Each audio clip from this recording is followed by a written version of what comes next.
नमस्कार, one stop solution foods या चॅनलमध्ये आज आपण कोथिंबीर वडी कशी बनवायची ते बघणार आहोत। चला तर मग वेळ न घालवता लगेच रेसिपीला सुरुवात करूया।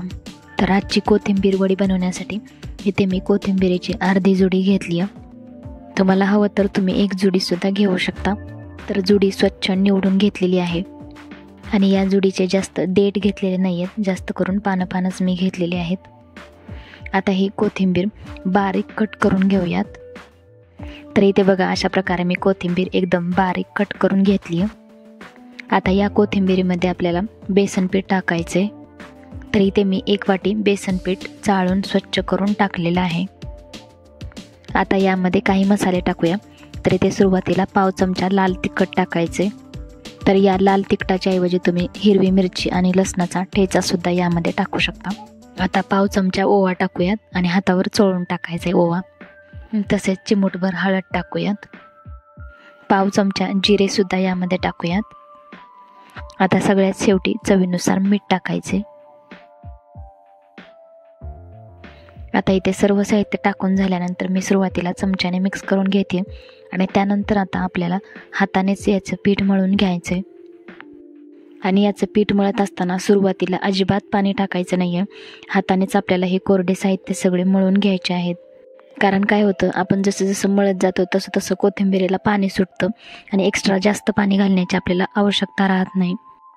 तर इथे मी साधारण फक्त 4 ते 5 चमचे पाणी घालूनच हे पीठ छान मळून घेतलेलं आहे, तुम्ही बघू शकताय। म्हणजे इथे कोथिंबीर वडी बनवण्यासाठीचं पीठ आपलं तयार आहे। आता लगेच कोथिंबीर वडी बनवायला घेऊया। आता तोपर्यंत इकडे आपल्याला एक पूर्व तयार करायची। कोथिंबीर वडी शिजवून घेण्यासाठी एक कढई गॅसवर ठेवायची आणि कढईमध्ये 1 ग्लासभर पाणी ओतायचे आणि त्यामध्ये अशा प्रकारचे एक स्टँड ठेवून द्यायचे आणि पाणी उकळण्याची वाट बघायची। आता इकडे आपल्याला ज्या टिनमध्ये कोथिंबीर वडी बनवायची आहे त्या टिनला अशा प्रकारे सर्व बाजूंना तेल लावून घ्यायचे आणि तुमचं पीठ मळलेलं किती झालेलं आहे त्यानुसार तुम्ही टिनची साईज कमी जास्त करू शकता। त्याचबरोबर कोणत्याही साईजचा म्हणजे गोल किंवा रेक्टँगल टिन सुद्धा तुम्ही इथे घेऊ शकता। तर इथे मी राऊंडमध्ये छोटासा टिन घेतलेला आहे आणि आता आपण जे मळलेलं पीठ आहे ते यामध्ये अशा प्रकारे ओतायचे आणि सेट करून घ्यायचे। तर हे पीठ वरच्या बाजूने एकदम प्लेन करून घेऊया। तर हे बघा अशा प्रकारे चमच्याच्या मदतीने मी वरचा सरफेस पूर्णपणे प्लेन करून घेतलेला आहे। आता यावर थोडेसे तीळ टाकूयात, ऑप्शनल आहे, नसेल टाकायचं तर नाही टाकलं तरी चालेल।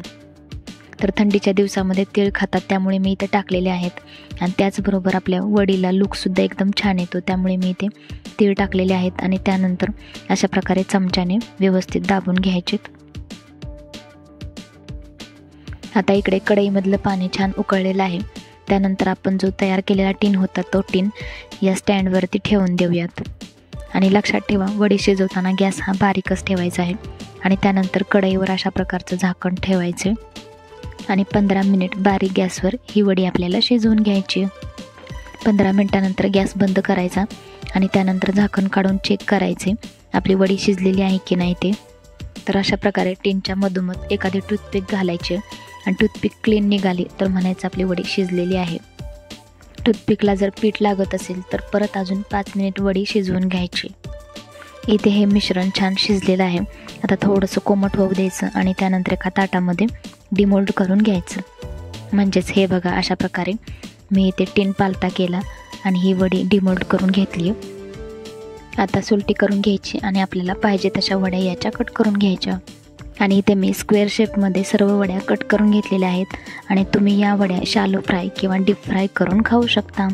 म्हणजेच ह्या वड्या कुणाला भाजून आवडतात तर कुणाला तळून आवडतात। आणि इथे आपल्या कोथिंबीरीच्या वड्या तयार आहेत। आजचा व्हिडिओ आवडला असेल तर व्हिडिओला लाईक करा। त्याचबरोबर ज्यांनी अजूनही चॅनलला सबस्क्राईब केलेलं नसेल त्यांनी चॅनलला सबस्क्राईब करा। त्याचबरोबर बाजूला असलेल्या बेल आयकॉनवर प्रेस करून ऑल सिलेक्ट करा, म्हणजे येणाऱ्या नवीन व्हिडिओचं नोटिफिकेशन तुम्हाला येईल। चला तर मग परत भेटूया अशाच एका नवीन व्हिडिओमध्ये। तोपर्यंत bye bye, thanks for watching.